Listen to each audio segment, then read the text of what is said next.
Olá, tudo bem com vocês? Estamos aqui para mais uma aula, sobre o planeta Terra. Muito bem, mas antes de falar sobre o planeta Terra, eu gostaria de falar sobre a sua origem e formação, certo? Muito bem, a formação do Sistema Solar se dá há quase 7 bilhões de anos atrás. Então, antes de falar também do Sistema Solar, eu quero falar sobre o nascimento de uma estrela. Como que se dá esse nascimento? Como seria a formação de uma estrela e como seria essa vida, Esse nascimento, sequência principal e morte. Muito bem. O nascimento de uma estrela, ela se dá por causa de o adensamento de gás e poeira espacial. Desta poeira vão ter gases do tipo hidrogênio e hélio, correto? Então ela começa a se contrair, vai ter um centro de gravidade muito forte. Nessas contrações, essa parte vai entrar em colapso e é o momento que ocorre uma explosão, e isso é chamada de supernova. Muito bem. O núcleo é tão quente e denso que ocorre uma coisa chamada fusão nuclear. Essa fusão nuclear é o momento em que o hidrogênio está se transformando em hélio e está ocorrendo então a queima do hidrogênio. Existe uma diferença aí entre fusão e fissão nuclear.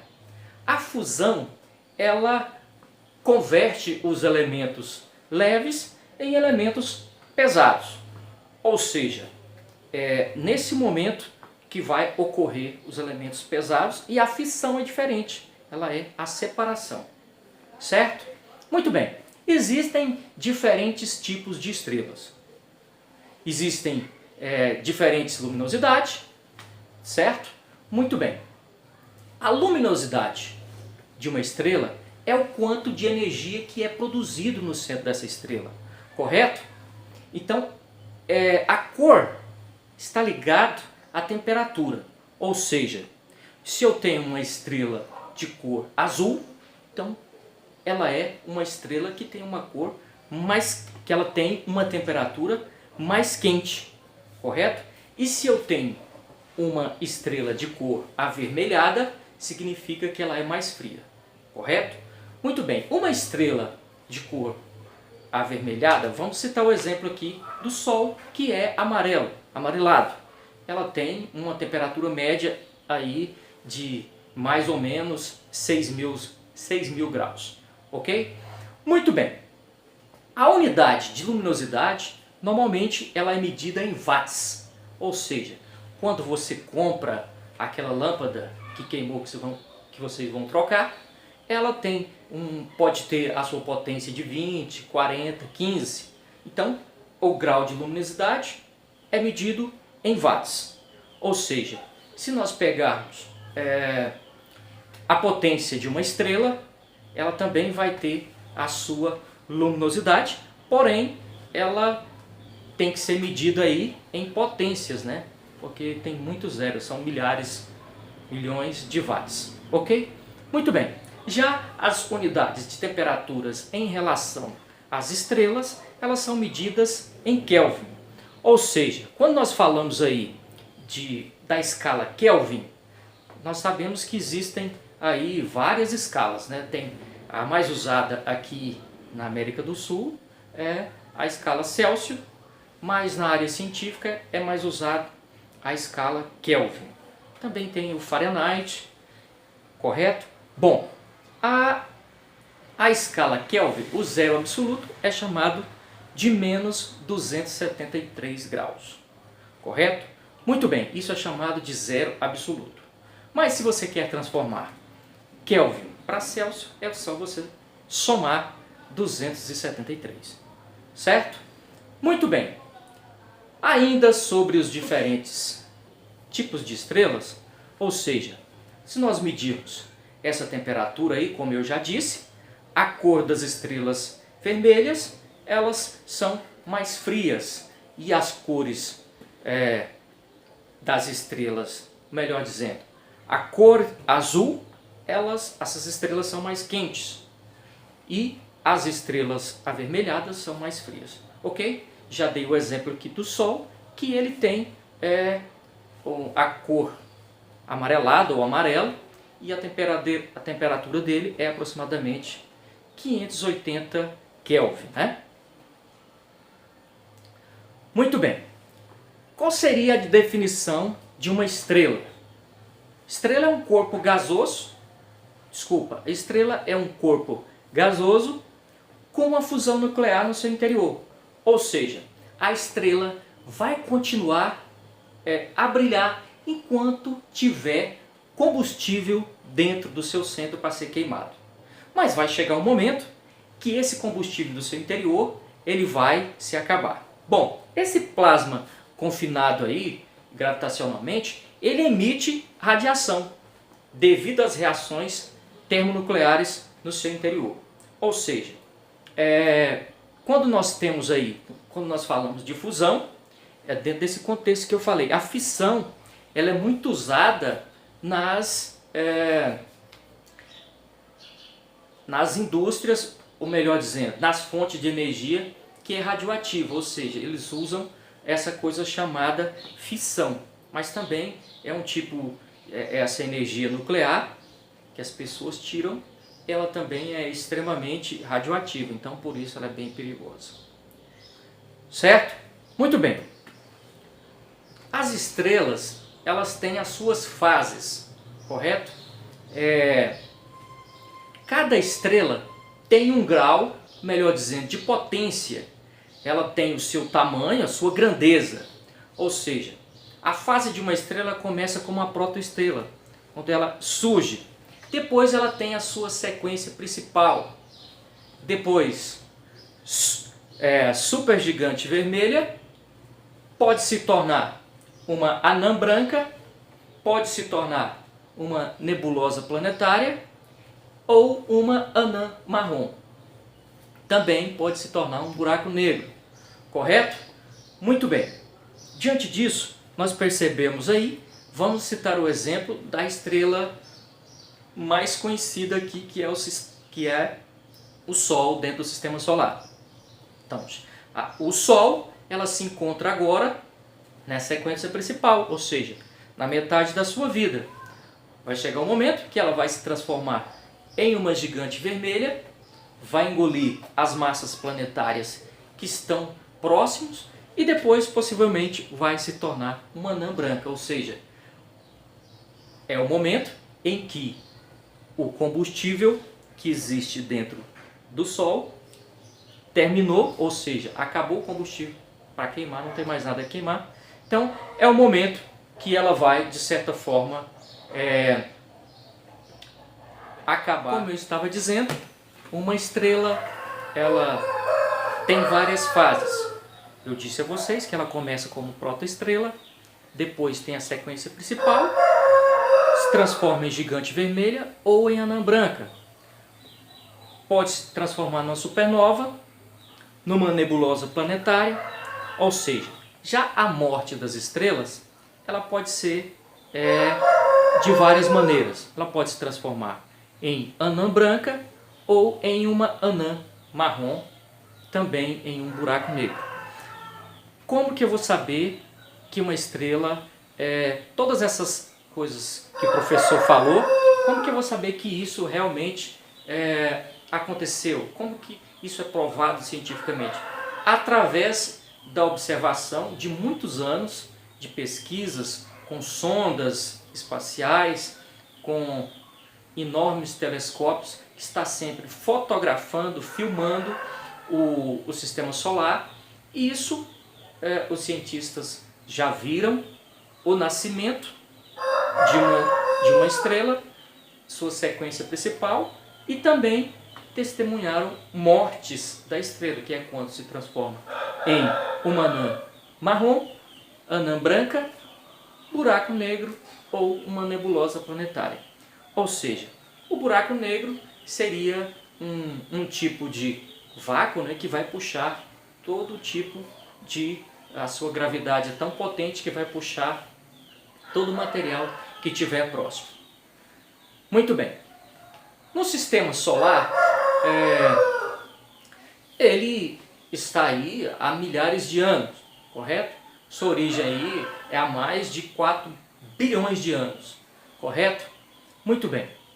Sobre o sistema solar, ele está localizado na Via Láctea, certo? Muito bem.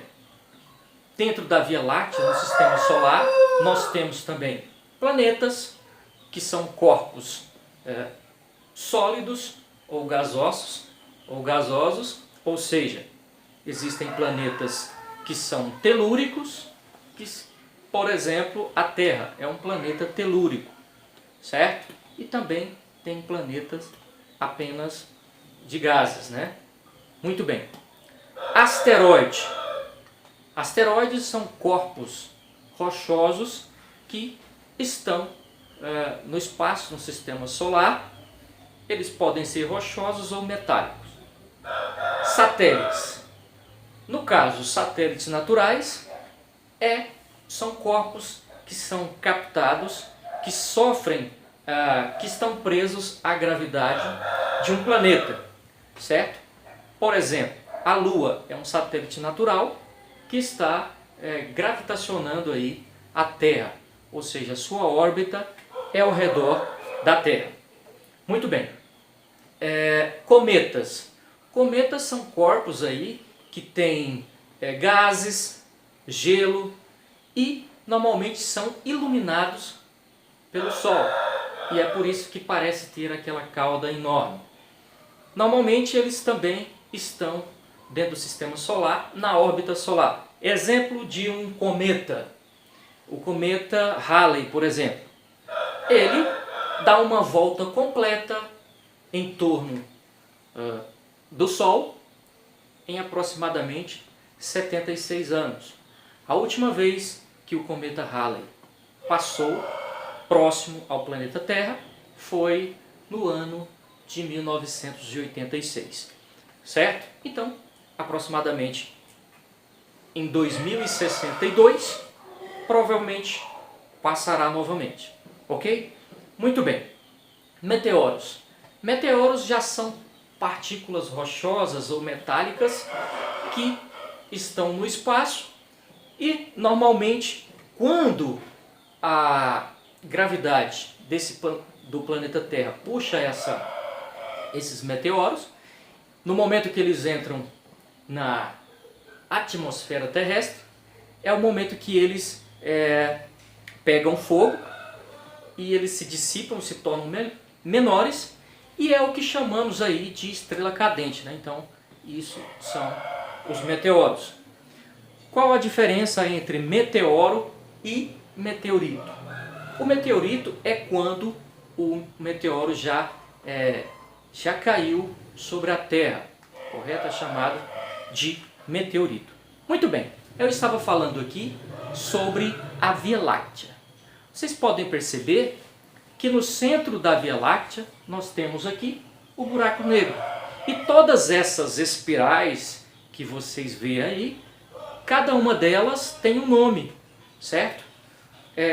Aquele pontinho que você está vendo aqui, ó, esse pontinho refere-se ao sistema solar. Então perceba que a Via Láctea ela tem um formato de disco e essas espirais, esses braços aí, cada um tem um nome. Muito bem. Na parte central, como eu disse a vocês, tem o buraco negro e aí cada braço desses tem um nome. Braço de Perseu, de Carina de Sagitários, de Norma, de Órion, de Scutum Crux e o braço de Cygnus. Muito bem. Qual desses, professor, então, está localizado o sistema solar? O sistema solar está localizado no braço de Órion. Então, aquele pontinho que eu mostrei para vocês, aquele pontinho que eu mostrei para vocês ali, é o local onde está localizado o sistema solar. E veja bem, novamente repetindo para vocês, isso é a Via Láctea e ela é como se fosse um disco. Beleza? Muito bem.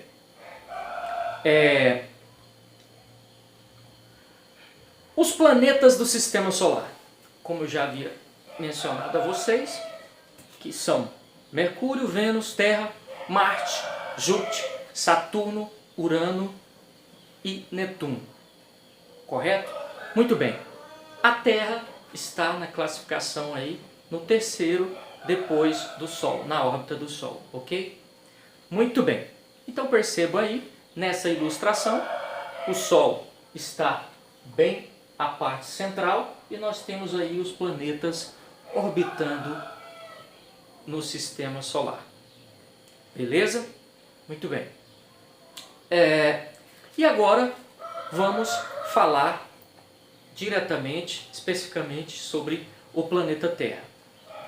A origem do planeta Terra seria uma teoria da nebulosa solar, ou seja, também o planeta Terra tem várias denominações.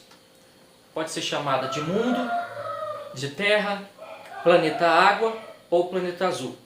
Bom, o diâmetro da Terra é aproximadamente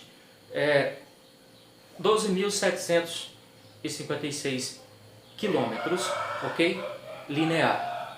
A área da superfície é de aproximadamente 510 milhões e 72 mil, ok? De quilômetros quadrados. A massa é 5.9736 vezes 1.024 quilogramas, correto? A distância do Sol é de aproximadamente 149 milhões e 600 mil quilômetros de distância, certo? Muito bem. O satélite natural da Terra é a Lua. O período de rotação da Terra é de aproximadamente 23 horas e 56 minutos e 4 segundos, certo? O período de translação é um período de 365 dias e 5 horas e 48 minutos, certo? Falando aí sobre o período, sobre o movimento, né, de rotação.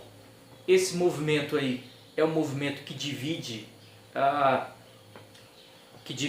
o planeta em dias e noites, correto? Já o movimento de translação é o que define aí em quantas os anos, né? Correto? Também as estações. Muito bem. A temperatura média do planeta Terra é de aproximadamente 14 graus Celsius. Como assim, professor? Se aqui onde nós estamos, nós temos aí temperaturas altíssimas. Ou seja, pega-se todas as temperaturas dos locais do planeta e divide aí pelo número de locais e divide pela a somatória das temperaturas e chega a uma média, né? Ou seja, é uma questão matemática. Então é uma média geral. A população terrestre é de aproximadamente mais de 7 bilhões de habitantes, correto?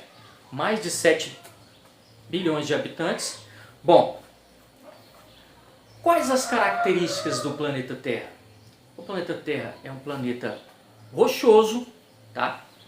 A atmosfera é composta por vários gases, certo?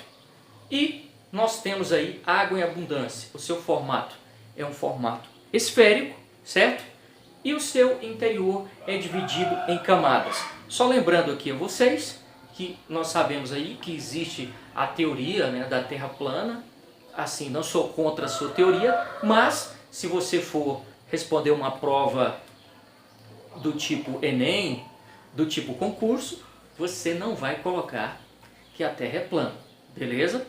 Você vai dizer que o formato é esférico, tranquilo? Muito bem. Então, está aí as temperaturas do interior da Terra e também as suas camadas. As camadas principais são núcleo, manto e crosta, beleza? Muito bem. No interior do núcleo tem aproximadamente aí 6 mil e tantos quilômetros, né? O núcleo externo 2.900, o o manto tem aproximadamente 2.900 e a espessura da crosta ela vai variar entre 10, 30, 5 a 10 quilômetros são a parte dos oceanos, 30 e 70 são nos continentes, correto? Muito bem. As camadas externas da Terra, ou seja, nós vamos ter a atmosfera, a biosfera, a hidrosfera e a litosfera. A atmosfera é toda essa parte que compreende os gases, que compreende aí parte do clima que é estudado, está na parte da atmosfera. As precipitações, a umidade, tudo isso está ligado à questão da atmosfera. Quando nós falamos da biosfera, é toda a camada que envolve a vida, né? Ou seja, onde existe a vida, a proliferação da vida, de todas as espécies e gêneros de animais e outras coisas. Muito bem. Hidrosfera está ligado a toda a parte do planeta que compreende as águas. Já a litosfera é a parte que compreende a parte das rochas. Muito bem. Como eu estava falando das camadas externas da Terra, eu estava falando sobre atmosfera, biosfera, hidrosfera e litosfera. Para frisar, a atmosfera é toda a parte do planeta que compreende as precipitações, os gases, também compreende a umidade do ar, questão referente ao clima, questão das massas de ar e tudo mais. Muito bem, a biosfera compreende a parte do planeta que está circunscrita aos animais, a toda a vida que nela existe, ok? A hidrosfera é a parte do planeta, a camada da Terra, que compreende aí a parte das águas, sejam elas dos oceanos, dos rios, dos aquíferos e tudo mais. A litosfera, ou seja, quando nós estamos falando da litosfera, significa que é uma questão aí que compreende as rochas, ou seja, litosfera compreende aos relevos, sejam eles relevos continentais, relevos submarinos, marinhos, tá? Então, todos essa parte das camadas da litosfera está circunscrito às rochas, tá? E ao relevo em si. Muito bem. Falando mais detalhadamente sobre o satélite natural do planeta Terra, no caso é a Lua. Muito bem. A origem da Lua, ela tem 3 teorias. Bom, a primeira teoria é de que ela surgiu desde a época do surgimento da Terra, do Sistema Solar, que é chamado de teoria do Big Bang, ou teoria da nebulosa, correto? Outra teoria seria que a Lua seria um corpo rochoso que estava em órbita e foi puxado pela órbita da Terra. A terceira teoria é de que a Lua era um bloco muito grande que se chocou com o planeta Terra e desse choque ela fica na órbita da Terra presa pela questão gravitacional. Muito bem, essa é uma das teorias que é mais aceita, né, desse choque da Lua com a Terra. Inclusive, nas últimas viagens que tiveram à Lua, comprovaram rochas que só existem na Terra, que foram encontrados fragmentos de rochas que existem, das rochas mais antigas que existem na Terra, na Lua. Então, isso é uma das coisas que comprovaria que parte da Terra esteve na Lua por causa desse choque. Muito bem, as fases da Lua são Lua nova, quarto minguante, quarto crescente e Lua cheia. Normalmente um ciclo de Lua dura aproximadamente 29 dias e alguma coisa, então está em torno aí de 30 dias, uma fase da Lua completa. Beleza? Muito bem. O solo lunar, ele é um material rico em sílica, cal, dióxido de titânio e óxidos de alumínio, inclusive também de cromo-sódio e o tal do mineral chamado feldespato. Muito bem. A água na Lua, existem alguns fragmentos nas primeiras viagens, existem a possibilidade de que houve água na Lua, mas já nas últimas viagens que fizeram à Lua e as sondas já foram comprovados que existem mais água na Lua do que se pensava em 1960 e alguma coisa, quando se foi a primeira vez na Lua. Muito bem. Está aí as fases da Lua, né? Então você percebe aí. Bom, como que isso ocorre? A Lua é um astro que não tem luz própria. Normalmente a Lua é iluminada pelo Sol. Então, a parte que nós vemos é a parte que está sendo iluminada. Por isso, nós vemos apenas uma parte dela. Muito bem.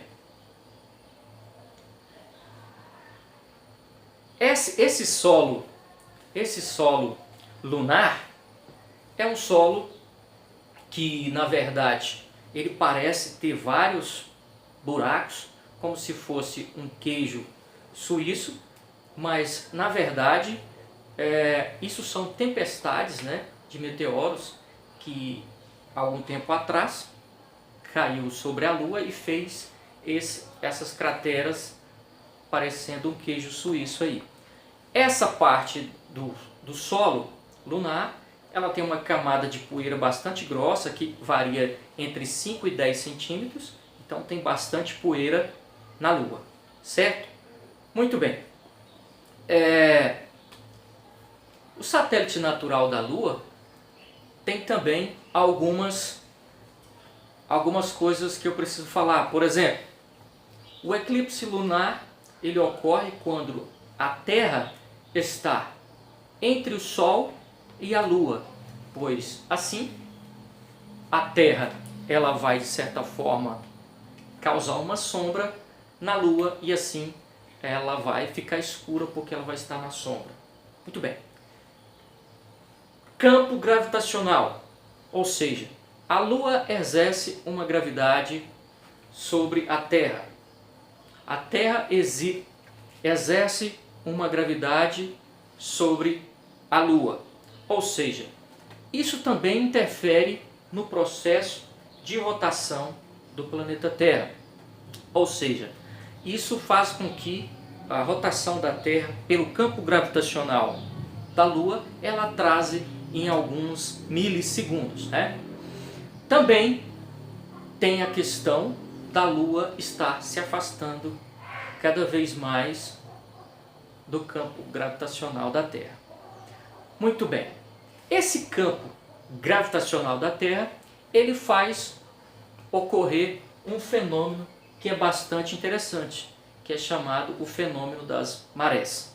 Exemplo, quando a força gravitacional da Lua puxa a Terra para um lado, a Terra puxa novamente para o outro lado. Então, são duas forças que estão ocorrendo. Maré baixa, maré alta, correto? Bom, já disse a vocês que influencia também no movimento de rotação da Terra. E uma coisa importante que nós não podemos deixar de falar é sobre a conquista do homem à Lua, certo? Essa conquista foi muito importante para o nosso planeta, entender a origem, entender o material que existe e também em relação, isso ocorreu muito mais na época da Guerra Fria, da corrida espacial, lá pelos anos 60, né, começa essa corrida espacial. Muito bem, o homem, ocorreu esse ato aí de alunizar, né, em solo lunar, ou seja, desceu em solo lunar pela primeira vez em 1961. Muito bem, nós temos aí várias viagens. Para você aí que não acredita que o homem foi à Lua, não tem problema nenhum. Mas quando você for responder uma questão do Enem, você responde de acordo com o que estou falando para você. Beleza? Muito bem. A primeira foi o Apollo 11, em 1969. Depois, o Apollo 12. Normalmente o Apollo 13 não pôde aterrissar em solo, melhor dizendo, não pôde alunizar em solo lunar, pois os tanques de oxigênio explodiram e eles tiveram que voltar. Então teve aí também o Apollo 14, em 1971, depois Apollo 15, Apollo 16 e por último, né, o Apollo 17, que foi a última viagem à Lua em 1972. Certo? Então, na próxima aula nós vamos continuar sobre esses assuntos. Eu espero que tenha sido importante. Nas próximas aulas nós vamos trabalhar a respeito de crosta terrestre e vamos trabalhar mais sobre o relevo. Ok? Então, é isso aí.